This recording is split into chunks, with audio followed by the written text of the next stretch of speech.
no saddle here to throw my jacket over.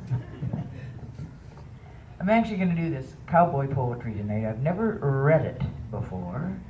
I was going through some old archived files and I found it a couple of weeks ago.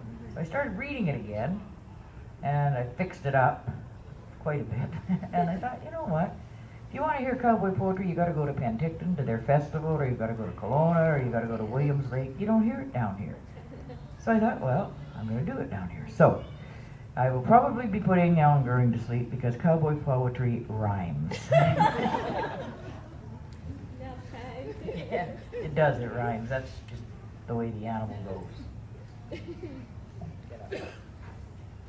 Move this over a bit. I hope I can take this out, yes. Cowboy poetry.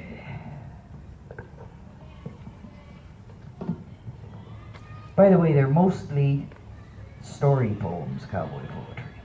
This one's called Silver Spurs A-Jinglin'. With silver spurs a-jinglin', Jake walked into the bar. He had a glittering eye and a weathered, jagged scar.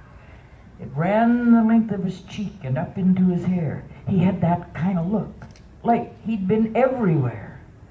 He sat down in the corner, his back against the wall. Even sitting down, this cowboy sat real tall. He pulled a deck of cards and started shuffling them around. The ace of spades fell face up when it hit the ground. A stranger in black boots stepped his right foot on it. His face looked like a puzzle with pieces that don't fit. He kicked the card and challenged Jake to some six-gun poker. The ace of spades was going to place a bet against the joker. Now, everybody knows the joker is the top wild card, and when it's played against an ace, the chips fall fast and hard.